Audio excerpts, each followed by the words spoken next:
কে বলে নিরামিষ তরকারি ভালো লাগে না? যেমন ধরো আজকে বানিয়েছিলাম আমি সম্পূর্ণ নিরামিষ একটা বাঁধাকপির তরকারি। বাঁধাকপিটাকে ভালো করে কেটে ধুয়ে নিয়েছিলাম, তারপর কুকারে সিদ্ধ করে নেব। বেশি সিদ্ধ করবো না, দুটো সিটি মারবো, অল্প একটু জল আর নুন দিয়ে এটাকে সিদ্ধ করে নেব। গ্যাসের মধ্যে বসিয়ে দুটো সিটি না দিয়ে তারপরে নামিয়ে নেব। এবার রান্না করার জন্য প্রথমে একটা ভাজা মশলা রেডি করব, যে এই ভাজা মশলাটার জন্য নিরামিষের সাথে তরকারির স্বাদটা আরও দ্বিগুণ হয়ে যায়। তার জন্য ছিল তেজপাতা, গোটা শুকনো লঙ্কা, গোটা জিরে আর মৌরি। একটু ভেজে নিয়ে ঠান্ডা করে গুঁড়িয়ে নেব। এবার কড়াইতে খানিকটা সর্ষের তেল দিয়ে, বেশ খানিকটা সর্ষের তেল, প্রথমে আলুগুলো ভেজে নিতে হবে। আলুগুলো লাল করে ভাজা হয়ে গেলে এরপর আমি ফোড়নে ব্যবহার করব গোটা শুকনো লঙ্কা আর গোটা জিরে। ফোড়নটা গরম হয়ে এলে কুচনো টমেটো দিয়ে দেবো।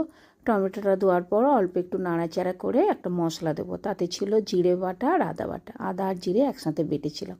সেটা দেওয়ার পর বেশ খানিকক্ষণ ধরে কষবো, যতক্ষণ না আদার কাঁচা গন্ধ যাচ্ছে।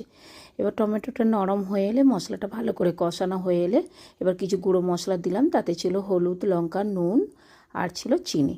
মশলাটা ঠিক এইভাবে কষানো হয়ে এলে এবার দিয়ে দেবো সিদ্ধ করে রাখা বাঁধাকপিটা জল ঝরিয়ে। দেওয়ার পর বেশ খানিকক্ষণ ধরে এইভাবে নাড়াচাড়া করে কষবো। এরকম কষতে কষতেই হয়ে যাবে, আলাদা করে আর কোনো জল ব্যবহার করতে হবে না। এইভাবে কষে কিছুক্ষণ হাই ফ্লেমে কষানোর পর এবার গ্যাসটাকে কমিয়ে 15 মিনিটের জন্য রেখে দেবো ঢাকনা লাগিয়ে। 15 মিনিটের পর দেখো কি সুন্দর কষানো হয়ে গেছে। এবার কিছু দিয়ে দিলাম কড়াইশুঁটি ছাড়ানো, আর দিলাম সেই যে ভাজা মশলাটা রেডি করে রেখেছিলাম সেটা দেওয়ার পর আবারও নাড়াচাড়া করে এবার গ্যাসের ফ্লেমটা কমিয়ে দিয়ে দেবো নামাবার আগে 1 চামচ ঘি দিয়ে আবারও বেশ খানিকক্ষণ ধরে নাড়াচাড়া করব। এবার গ্যাসের ফ্লেমটা বন্ধ করে গ্যাসের মধ্যে কিছুক্ষণ রেখে তারপর এটা পরিবেশন করব।